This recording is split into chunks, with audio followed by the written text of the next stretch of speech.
All right. All right. There we go. Still don't have Paul here. Don't see him. Okay, well, we can get started and I'll watch for him. Maybe I admitted him, so I'm not sure. He's lost in cyberspace. He might be, I'm not sure. Here we go.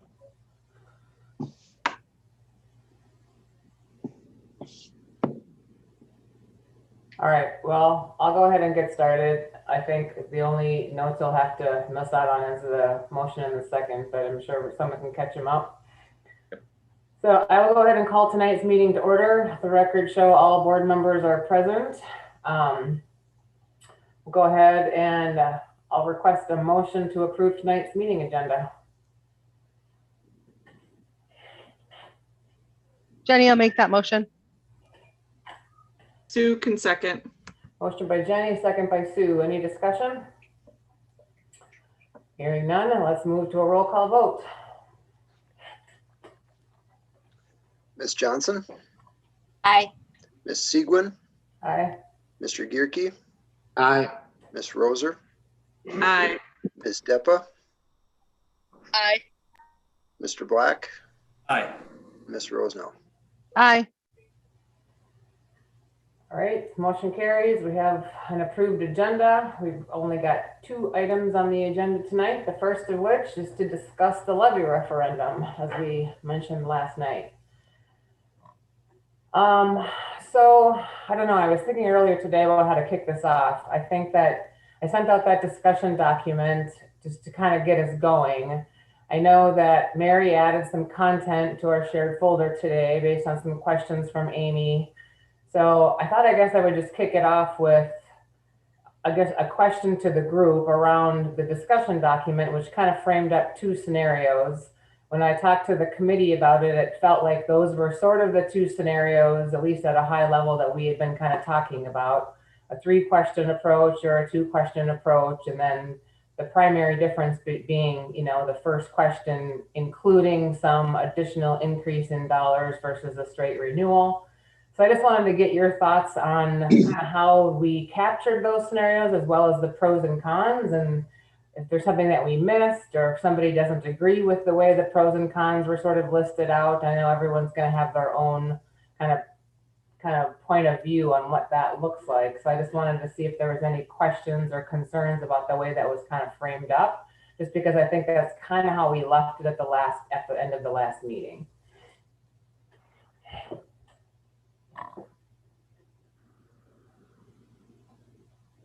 I'm actually having a hard time finding that document, Lisa. Can you remind me when you sent it? Matt sent it in a Friday email 2 weeks ago. Okay, thank you.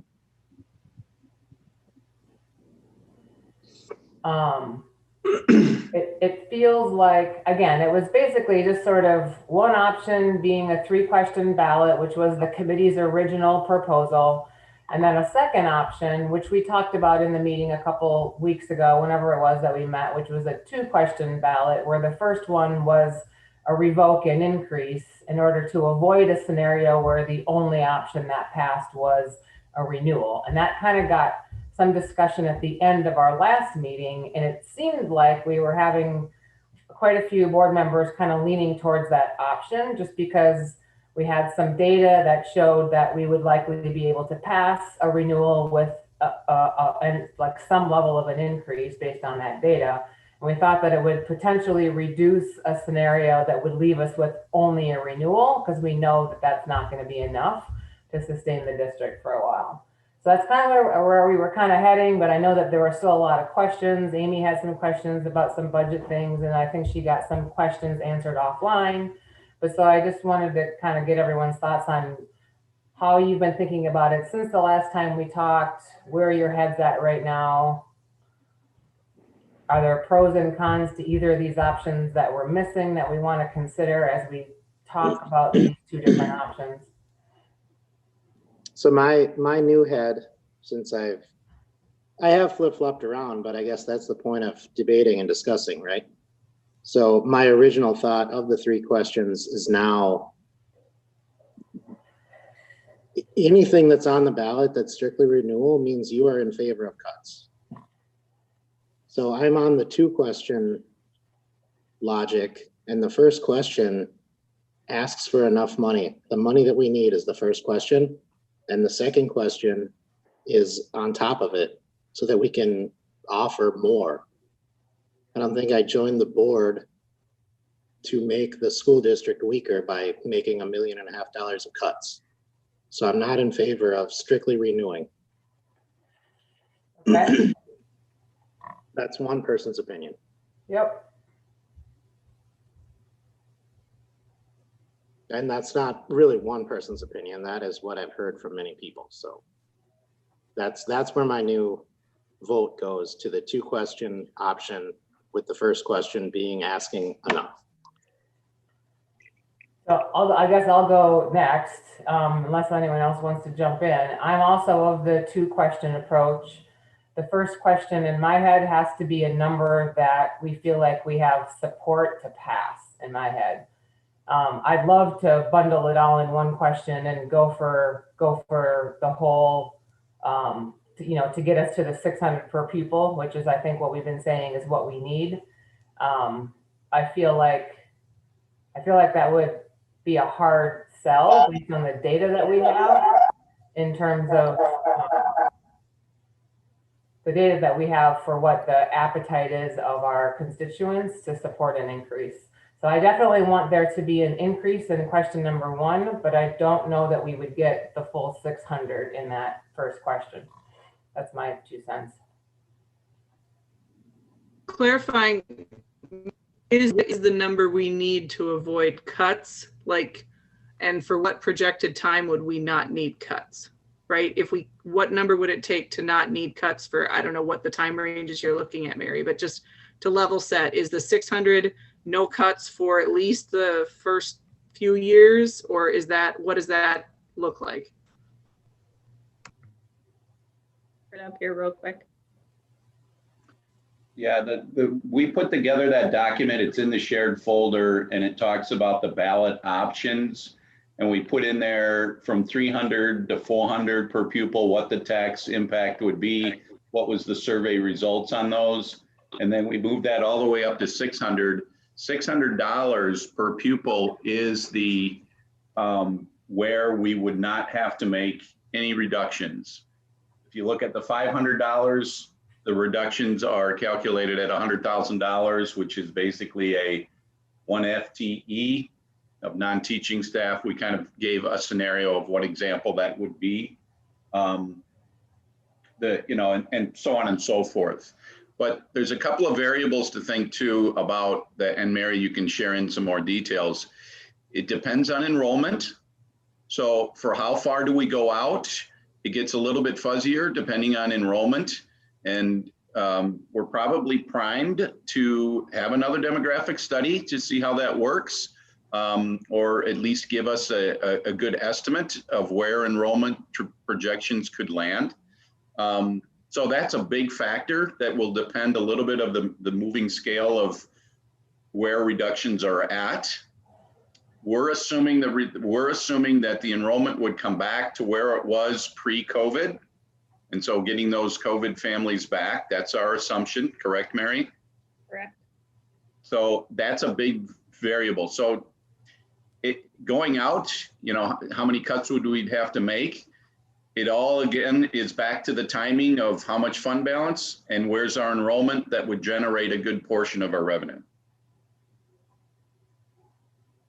Yeah, so the timing is a little bit uncertain, Sue. I mean, the short answer is the timing is uncertain, but we have been saying that 600 is sort of the number that we would need to target if we want to avoid a deficit spending situation that would require additional cuts. So, but that's also with an existing levy of, what is it, 430 or something like that? 372. That's like we'd be tripling it, right? So we have to think about that too.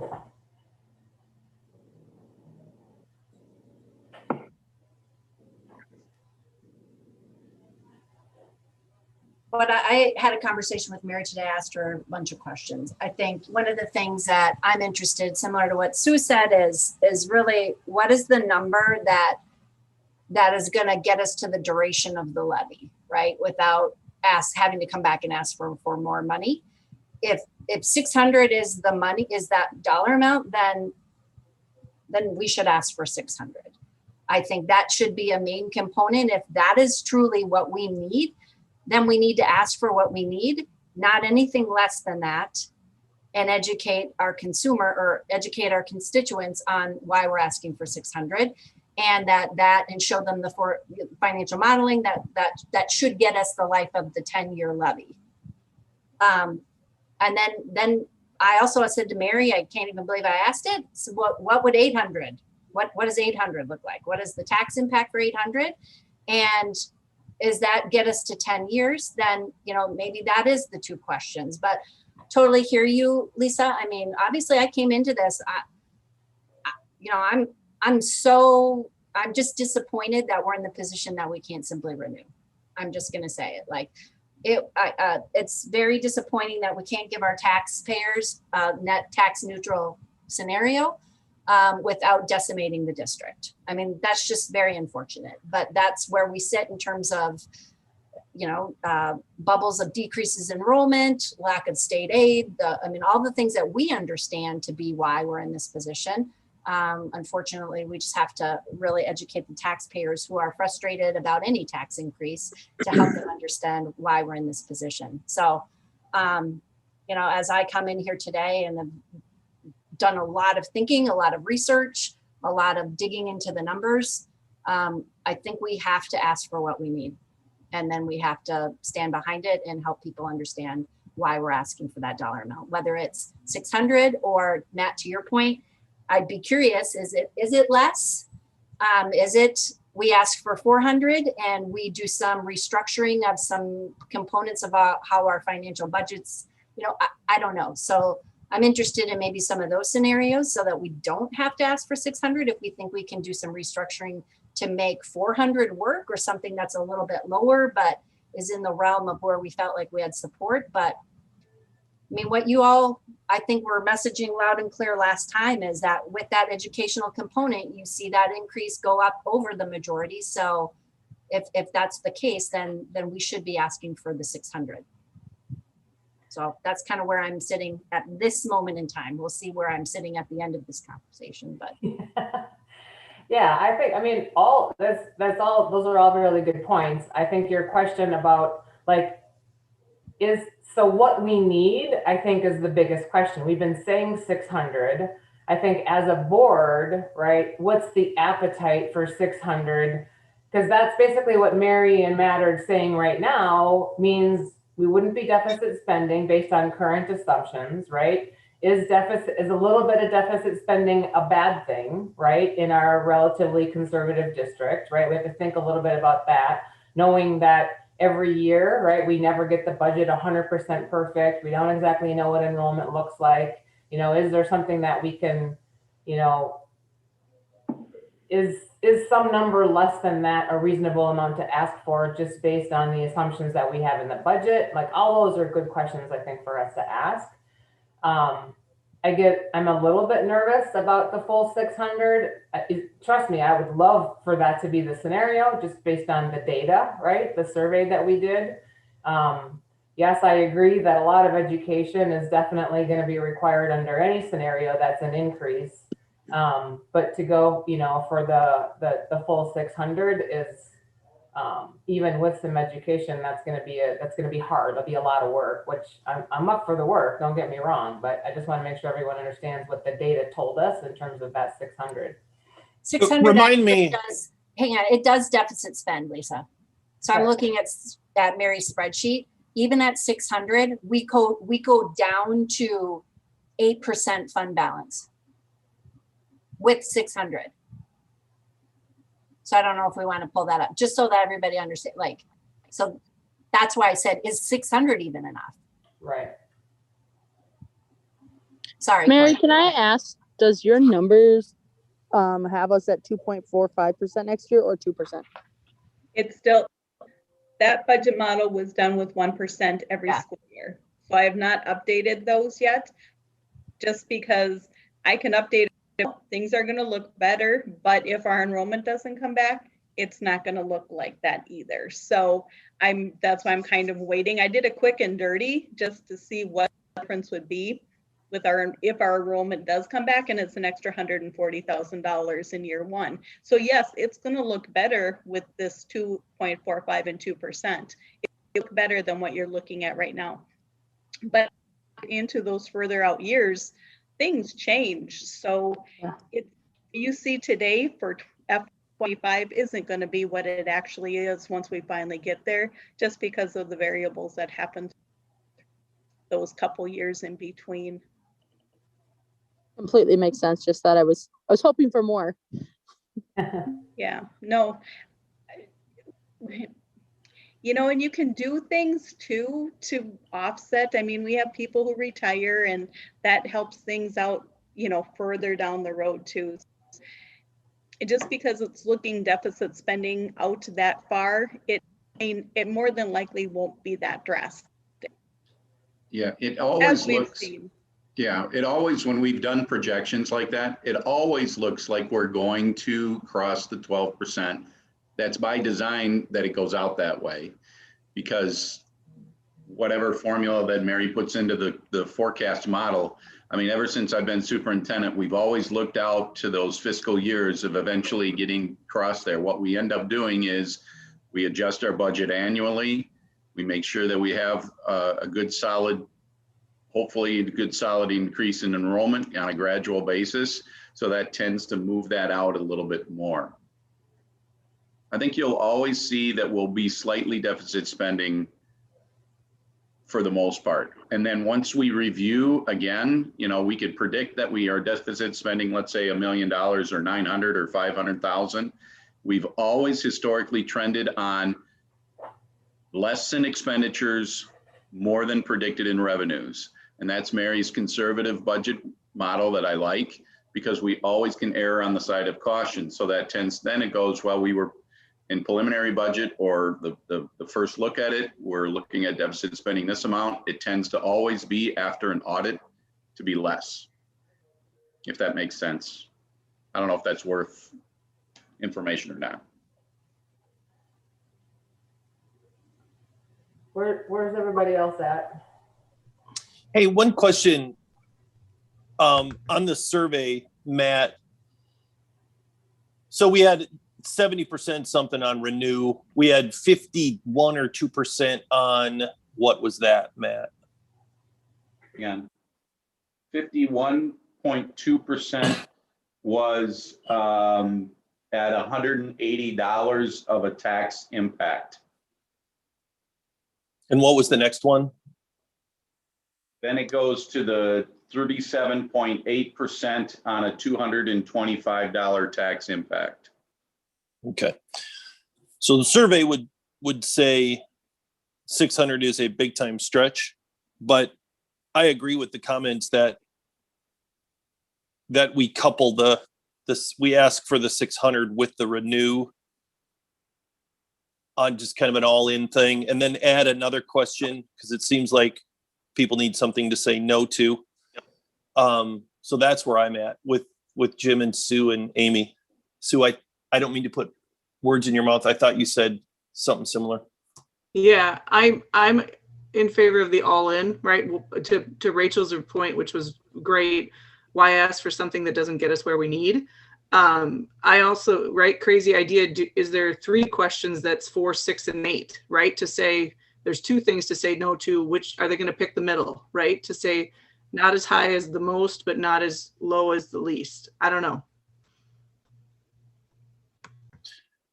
I mean, history has shown in my short history in this community that you ask for what you want, and you give 1 or 2 sacrificial lambs for people to say no to. Most of the time, people aren't all that educated on this, and they just they pick 1 or 2 things to say no to. I mean, we've got documented proof on that. At $600 in the year 24-25, we're at an 8% fund balance. 500, we're down to 5%, 400, we're down to 3% in that same year. So I think it's, to Matt's point, it's going to be our comfort level, our ability to really tighten down to kind of normalize that or stop it. So maybe we, maybe we okay between that 400 and 600 in that first option. I think I'm not being really opposed to 3 questions at this point. I think it's just really confusing to do 3 questions personally, but I don't know. 3 questions is tricky for sure. I think it's tricky. Just a lot for people to think about. I really think if we go 3 questions, they're going to give us the lowest of the 3, because even in the people I've talked to who really aren't adamant supporters of levies, they still say if you come out and ask for less than you need, then that's what they're going to give you, because you've already decided that you're willing to make a certain amount of cuts. So whatever we pick, we have to be willing to live with for about 10 years, because that's how long it's going to take the public to say, okay, give it another try. And I'm not sure we're willing to live with those kind of cuts. I don't disagree. Yeah, I absolutely don't want to ask anything that can't get us 10 years. I really don't. I mean, that's the point of the operating levy. We are supposed to be coming up with a number that will suffice for the length of the levy. That's our job. I mean, that's why we do it every 10 years. You don't ask for more, you don't ask for less. It's like the same with buildings. You don't build for 20, 30 years, you build for, a specific period of time. So you don't overbuild. That is true.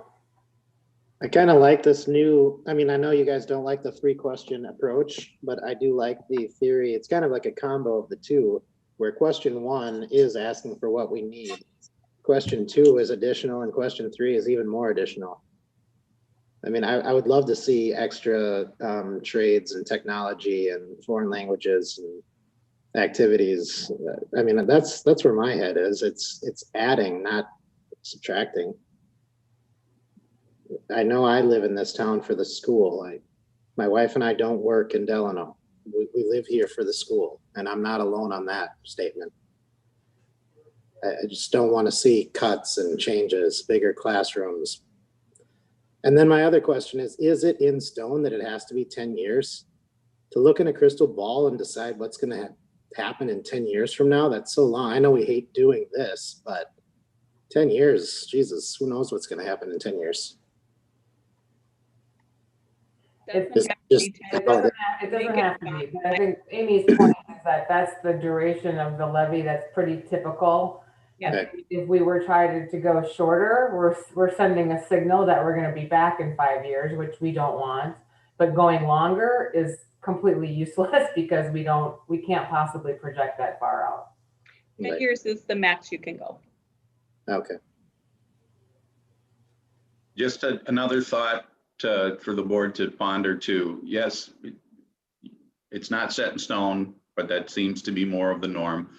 But there have districts that have gone out for a 5-year and then reevaluated and recalculated. The other piece is Don Lifto did say in my conversation with him when I gave him the feedback of what the committee worked on a 3-question ballot, he says they're rare and they don't have a good track record. Just from his his work with levy referendums throughout the state. But I think we could still accomplish your goal, Jim, with the 2-question approach, a 600 and an 800 or something to that effect. That's what I'm in favor of asking for what we need and then asking for additional. And if that fails, then, I'm sorry, but at least we got what we needed. The 600, adding the 600, just so everybody's grounded, would put us the 3rd highest amongst our comparative group. 3rd under Orono and Westonka, and we would then at that point be above the state weighted average. So it's just something that we just need to be aware of. And then that also tips us to the point where the school portion is higher than the city and the county portion on the property taxes. Amy, do you mean we're higher? Some of the stuff you just said, is that related to dollars per pupil? Is that what you're looking at? Yeah, the levy.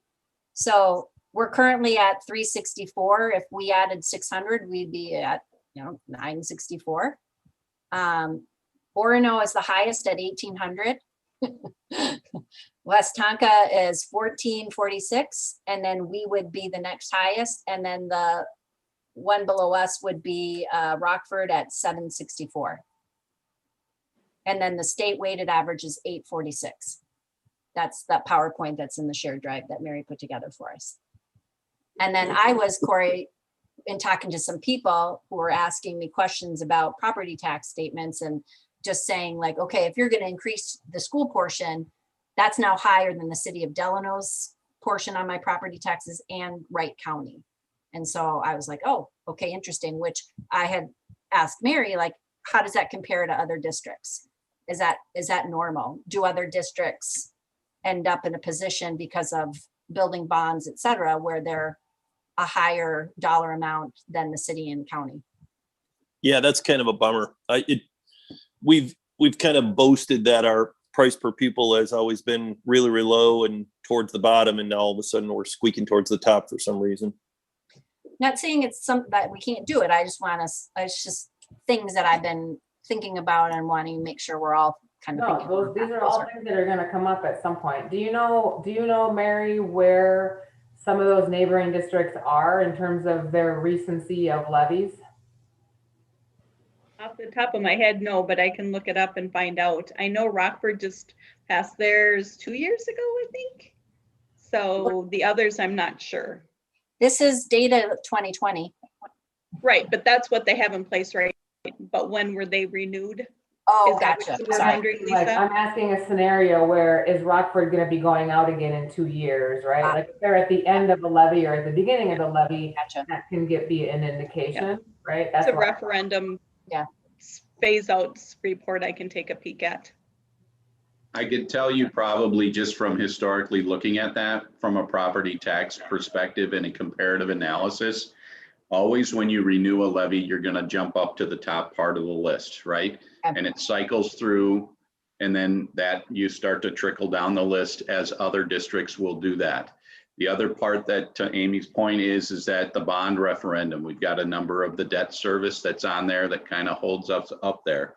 Also, 2 to 3 years down the road, the city and the county will balance out. Yeah. I mean, it will. Okay. Food for thought. Yep.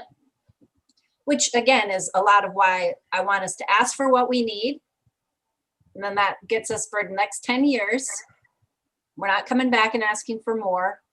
And if we can have some minimal cuts to be able to maintain that's reasonable.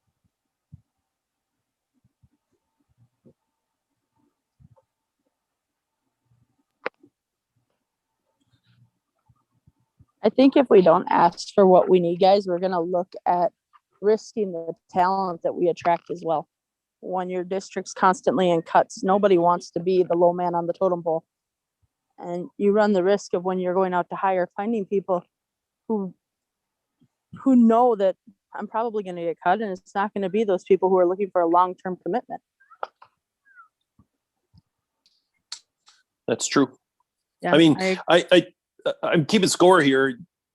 I think we have Rachel, I'm adding you to my list there, and I just haven't heard from you, Jenny, but we've got 5 people in favor of asking for renew plus 600 and second question for additional money, it seems like to me. Yeah, I Is that agree. I would agree. I think it feels a little irresponsible to not ask for what we need, because then we're making, other choices that don't feel great.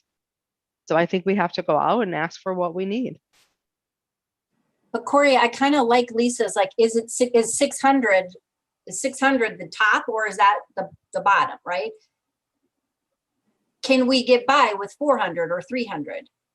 Can we redo some restructuring and only ask for 600, and that can extend, and then 300, and then 600 is the top end, and that's the question 1 is like 300 and question 2 is 600. I don't know. I mean, I guess for me to answer that question, I'd like to see the list of things we would need to cut. Right? Because you know, if we're cutting lawn service and we're increasing sports fees, you know, can probably live with that. If we're cutting teachers and we're putting 40 kids in a classroom, it's harder for me to go with 300 or 400 or something like that. Did the referendum committee discuss that? Like if we couldn't get this passed, what we would cut, or do we not have a list like that? No, there is a list. I mean, it's a hypothetical list of what it could look like.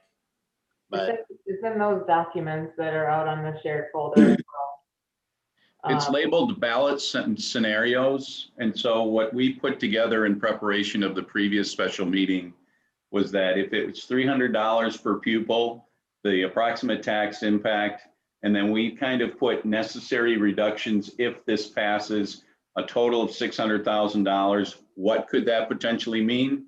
6 FTE classroom teachers and specialists, 1 FTE non-teaching staff, 7th and 8th grade activities eliminated or moved to community ed, pay to play, and increase activity fees that would generate $50,000. Then if we hit the $400 per pupil mark, then it drops the reductions down to $400,000 and gives a list there. 4 teachers, 1 non-teacher, 7th and 8th grade activities eliminated. You get to the 500, now you're looking at just $100,000 in reductions. 600, you don't have to make any reductions. That's based on Mary's calculations. Thanks, Matt. That helps a lot. I mean, I wouldn't want to go to 300 then. I don't know if I'd want to go to 400 even.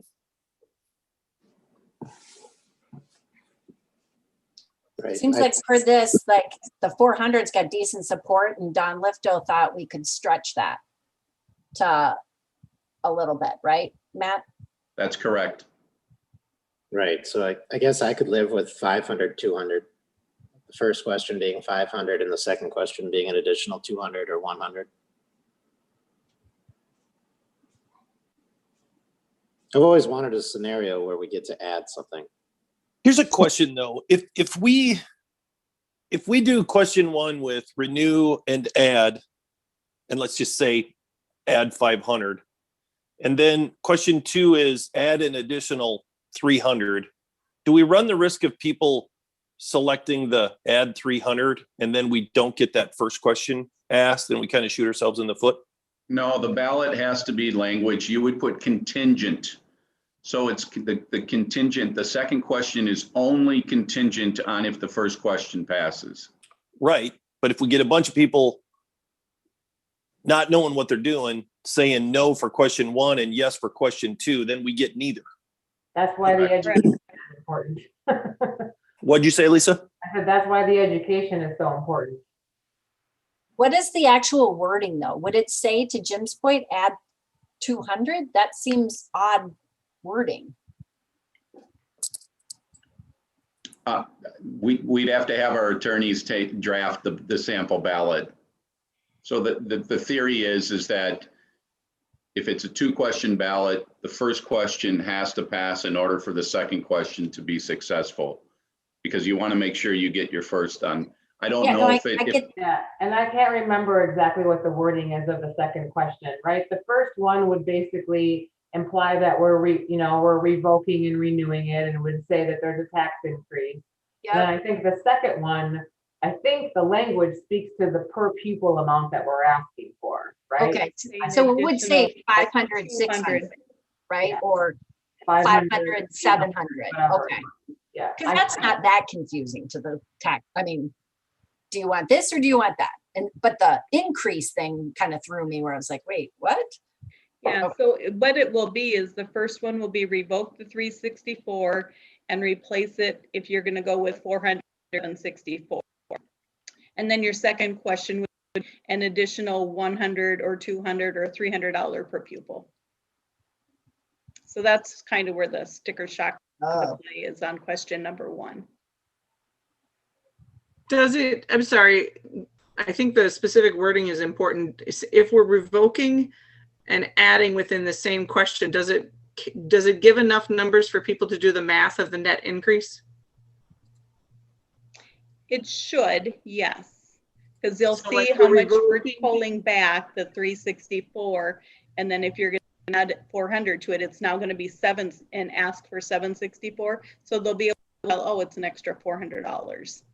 But it won't specifically say that, I think. And maybe I'm wrong. Maybe they'll say, and instead, I don't think they add that, say, add 400. It's just 364 to 764. Yeah, it states, I think, it states what it's revoking and what it's The new replacing. So Okay. replacing. they'll see with that first question that we're asking to triple it or whatever that number is. And then Right. the second question, they'll see, potentially even more.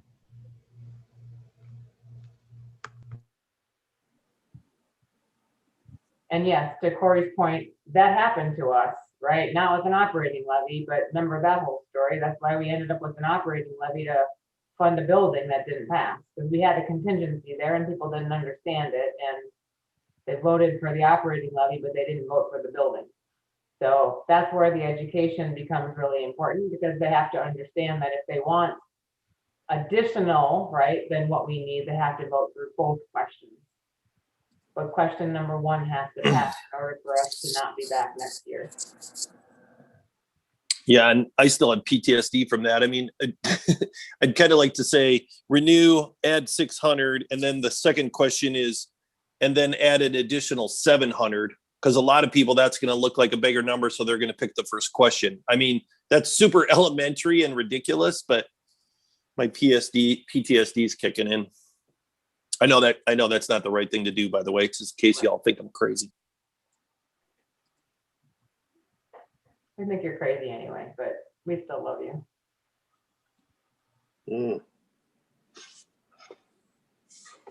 Okay, so I've heard revoke and increase 500, revoke and increase 600. We know we've talked about a second question that's even more, like, are we feeling more like 500 now or 600? Like, I mean, it sounds like we've been saying 600 is the surefire way of not having any cuts. That's what we were saying we need. We could always get by with 500 too. Again, enrollment and lots of things kind of come into play there that we don't yet know about. If we wanted to be a little bit more conservative with the first question, a little bit closer to the data, then maybe 500 is a better option for the first question. What do you guys think about that? I don't want to split hairs. I'd rather go with the 400 or whatever the number from Don that he kind of suggested we could stretch to the top of what the survey said that the taxpayers were willing to fund. So what does that come out to, Mary? 400 or a little bit above 400 or? Approximately 400 per pupil. Okay. 400, yep. And then 500 was going to be a stretch, if I remember correctly. Yeah, 500 is the stretch. 400 has 51%. Yep, Matt, I had finally pretty found the good document. support. Yep. And we could, with the education Lisa talks about, I feel like we could get that up. 500 is the stretch, Amy. And actually that falls a lot to 39%. But I mean, can we close 10%? Probably. But at that point, like if we're going to go 400, then to Jim's point, let's go 400, 600. So then 600 is really the true kind of utopic. We're not having to make any cuts because I think at 400, we still have to take a look. Like I'm still thinking we need to look at activities. We need to look at 7th and 8th grade sports. And how do we get it so that, because there is still cuts, right? There was 100,000 in cuts, I think, with that number, or maybe a little. At No, 500, there was 500. 100,000. Yeah, so- Well, anything below 600 is cuts. And so I think, Right. again, do we want to go by what the data said we could pass or what we think we need? I heard everyone say 20 minutes ago that they were leaning towards asking for what we need, kind of regardless of the data. So I guess that's the question, right? Like, if that's still the question, then are we just debating quite what we want to ask for in question number 2? Or are we saying that maybe question number 1 isn't 100% of what we need? That's a good question. And the data is based on a very small sample set, isn't it? Yes, I mean, like 130, tiny. 300. Yeah. Okay. 277. Well, yes, but you got to remember now, when you hear national polls that are out there that drive data of millions and millions of people in the country, they're actually polling about 1,500. So from a survey perspective, it's considered a statistically appropriate sample. Okay.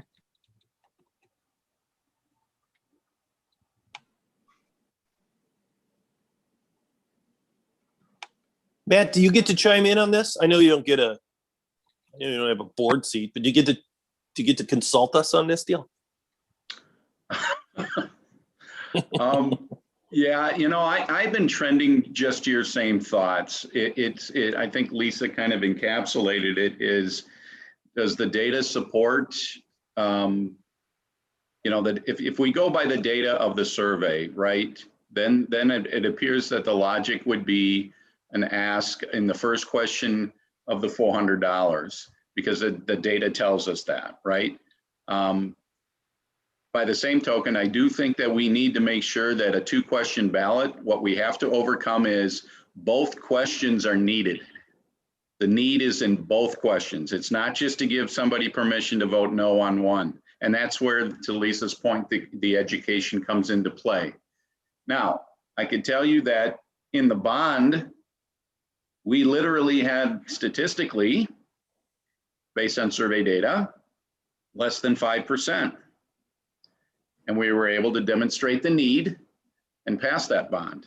Now, I know bond and levies are a little bit different comparatively. I think you definitely need to get to a minimum of 600 per pupil on the ballot. I think Rachel last meeting summed it up very, very well. You know, somehow, some way, we need to make sure that we demonstrate this is what we need. Don't bother asking unless you let us know what we need. So it's just a matter then when you get down to the detail is how do you want to strategize the ballot in the 2-question format? Yeah, and I absolutely agree. I think 600 has to come out in the ballot, whether that's in the first question or a combination of 2. I heard also earlier in this meeting that we want to not just ask for what's going to keep us from cutting, but gosh, we're a pretty awesome district. Wouldn't it be awesome if we could add another foreign language and add some additional trade classes and, you know, like make it even better. And with 600, we don't have that option. So I think that's a question that the board has to think about, right? Like, because I don't like the idea of talking about a sacrificial lamb, but I do like the idea of aligning on a board of asking for something that could get us out of just maintain the status quo kind of scenario. And also what I hear, we have to educate them that they need both questions. That in that case, we only need 1 question. There's no point in a second question if you absolutely need both questions. So you have to ask for what we need in the first question, right? Well, the point would be the likelihood of getting it passed. That's what the education would be. We would basically say we need both questions, but survey data told us that they didn't think we had enough. We're trying to do it both, but we're trying to also protect to make sure that we can at least get most of what we need. That would be the story. And it's not a bad strategy, right? To ensure passage of something, but I don't know what the appetite is there. We also, in theory, have another year at this, right? If it doesn't pass. I don't want to have to do this 2 years in a row. I especially don't want to have to do it next year, right? That's why we're doing it this year. We're not doing it because we want 2 chances. We're doing it because we feel like we would have the best opportunity this year to educate our constituents and get them comfortable with what we need. Let's take a little straw vote maybe. Where are we at with question 1? 400, 500, 600?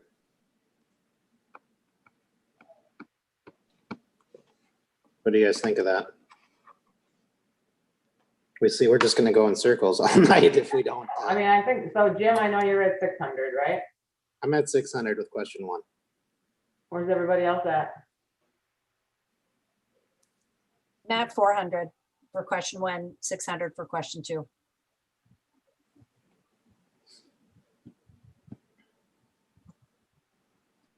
I'm at 600 question 1. I think I'm at 600 question 1, and with all the education work we have to do, I mean, part of me says let's go for it. But I'm not exactly sure either, but we are certainly talking in circles, but I keep hearing 600. So I say, why wouldn't we do that first and put our time against it? I agree with Jenny. I'm at 600. I'm at 600. I can't think. 400. We're still cutting 4 teachers in all 7th and 8th grade sports.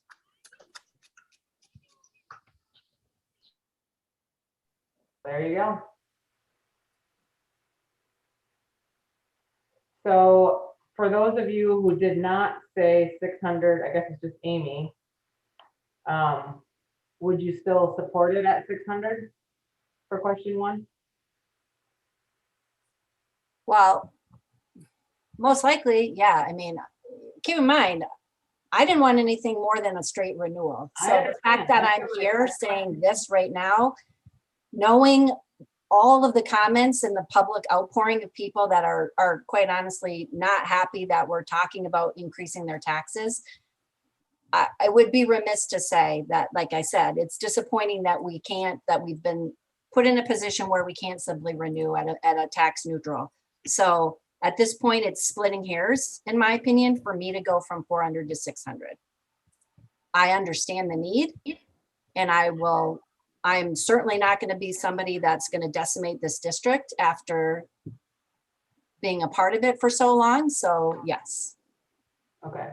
That's part of where I was going with this as well, because I think the intent of trying to get consensus and the intent of the strategy that we deployed to try to remove the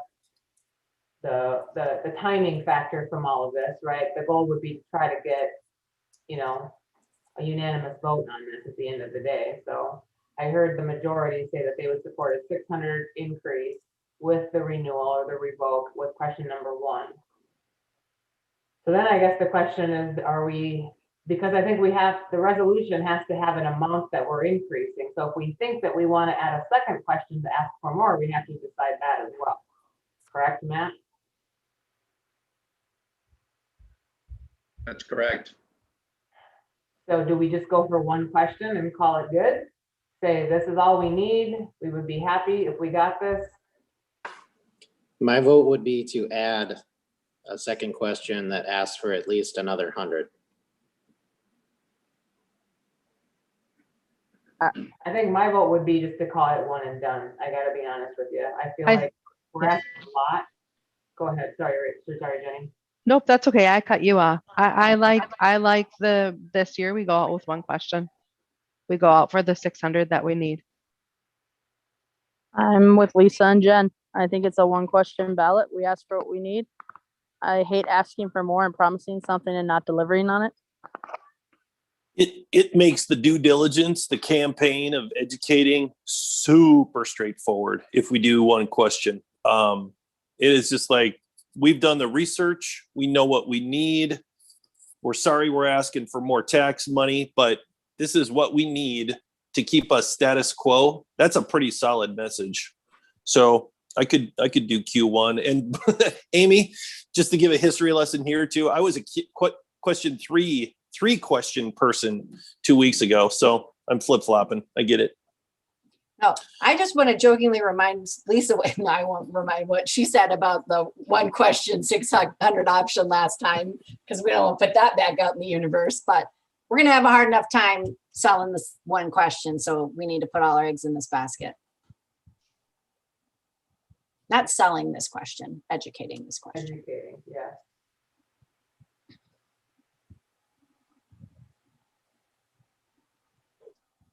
All right. Well, I gotta be honest with you. I didn't expect that we would get here in an hour. Especially after last night. Anyone want to talk about backpacks? Yes. Today, next time. I'm just kidding. I don't ever want to talk about backpacks ever again. All right. Well, so I think we have what we need, right, for the resolution. So the next question then is, when do we want to get together to call the meeting so that we can actually vote on it? So what I- One quick thing. I mean, I think to the point of selling this and the communication, that starts now, right? Starts now with, we're going for 600. So the whatever we're putting together from a crispness of why we need it, I'm going to assume that will start now. And in the language we use at the meeting we have to approve it, right? Once you approve the resolution with the dollar amount, then that educating can start. I listed 4 dates in my last Friday email just to kind of get a jump on that. If our goal is to, if you remember now, our regular July school board meeting is the 19th. It's not the 4th Tuesday or 4th Monday of the month. It is the 19th. Yeah.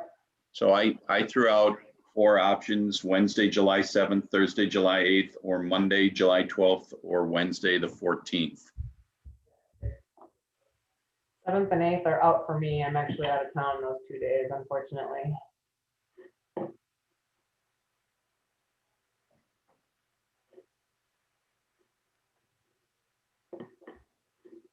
Could do the I can 14th. make the 14th. So I can do the 14th as well. I've got that too. I'm Is this looking. going to be a Zoom call? I think we should get together in person for it. I know this isn't the topic for tonight's agenda, but I'd like to get us back into in-person being more of the norm. I don't know what you guys think about that, but Zoom being more of an exception if we've got somebody traveling or something, but I'd love to get us back to a little bit more of a show up in person when we can situation. Are we Yeah, going to so- take public comment at that meeting? I'm sorry? Would we allow for public comment at that meeting? We haven't allowed public comment at special meetings. I Shouldn't we don't want to have- be the, I was gonna say, I don't want to be the only one, but the 14th is going to be tricky, but I can always get someone to help drive people around. I was just I gonna mean- ask, should we give an opportunity for public comment?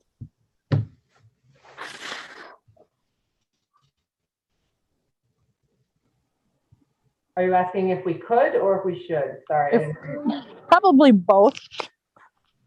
A should is probably the first question, Well, I think or at least. we're gonna probably have 4 months of opportunities for public comment. But I mean, I guess I'm not opposed to it if we feel like we want to get it now. Even if it was a 3-person like opportunity, like we've done with the other things, just like 3 board members to hear them. Or you're talking about a listening session. Yeah, even if it was just a listening session with 3 of us before whatever date we pick, just to give the public an opportunity to say, this is what we think. So are you, what would be the point of that? Do you feel like that would potentially change the outcome on the 14th? I don't think it would do that. I think it would make the public feel heard. I think they would feel like they had some say in this decision, or at least that their opinions were heard. I think it's risky. We've said numerous times tonight that the success of this depends on the education of the community. And if we go out for public comment prior to educating anybody, that's just a big, ugly newspaper article is what that is. Yeah, I guess I would agree with Corey. I feel like I would prefer to wait to get feedback from our constituents until after we've done some educating and use it as an opportunity to do multiple listening sessions where we can all participate, listen, and also answer misinformation that is likely going to get spread, share facts, have it be more of a 2-way instead of just a listening session, especially if we feel like this is the preference that we're taking because we know the facts of the situation and we're asking for standard. Yep. I'm open either way. It just was a thought. I know that the time constraint is limited. And the ultimate feedback that they give is in the vote. Right. Matt, should we do a doodle for a date? Or do you guys, or are we, I think I don't feel like we have a date that works. Amy, as part of the response to your question, I'll just throw this out there. It's kind of in harmony with what you're thinking. I think most people can do the 14th. I don't think I can, and it's kind of touchy for Jenny. So I guess now that we've come to agreement with Path Forward as a full board, do you think we need all 7 of us at this next meeting? Is that real important? it would be Yes. to me. Yeah. Okay, so for me, then it's the 7th or the 8th. That week of the 12th is shot. Could you, okay, so could you, I know it's not optimal, but if that's the impediment of the 14th, could we facilitate it via a Zoom meeting? Yes, absolutely can do a Zoom. I apologize. I'm the biggest advocate for getting back in person. I just have a calendar conflict, and I think it's important we get this done sooner rather than later. And that's what Zoom is for, is when we have an impossible calendar thing. Yeah, my preference would be to be in person, but I think I also said, obviously, if we can make exceptions for travelers, I would prefer to do that. I think that's fine. 7th or 8th, I could do I'm Zoom good with that. in northern Minnesota, and you're probably not going to be able to hear me. So, No, I can do the 14th. If we do Zoom, I can do 14th. Same. okay, let's just do the 14th over Zoom then. Cool. What time? I don't know, usual, 5:30. Oh, sorry, I'll contact Ellers to get the tax impact and information that we're gonna need. We'll contact lawyers to get the resolution. So we have a little, hopefully we can get all that or 14th, but I put the time of 5:30 in the Friday email. Okay, that works for me. So Amy, I stepped in front of you there. Is that okay? Yeah, I just wanted, whether we were gonna do a doodle or figure it out before we left, that was all. Okay, good. And especially if we're not doing public comment, then just do it on Zoom. But if I thought, well, yeah, it would make, if we were gonna let people talk, then we should be in person because over Zoom isn't ideal, but it's less of a scenario. I think, and part of this, and we can talk to Paul about this too at some point, and we got to figure out how we get some listening sessions and some education sessions on calendars, right? So that we can start making sure that we give plenty of opportunity for people to ask their questions, provide forums for it to be, on social media, on, wherever we need to, just so that we can stay ahead of this. Because this is, I don't know, I kind of feel like this is right up there with the sticker shock that a lot of people felt when we asked for the bond referendum. And I know this is important to us and I stand by it. There's people are gonna have a lot of feedback for us. And so we just want to make sure that we're coming at them with the facts and we're sharing the situation. Is it possible for Paul or Matt, how do you want to handle the Delano community page? I think that Paul and I can partner on just again, what Paul did in an example we shared in our Friday email to you. You know what? These are the facts. The responsibility of the district is to just present the facts. And Yep. we can present that in many methods.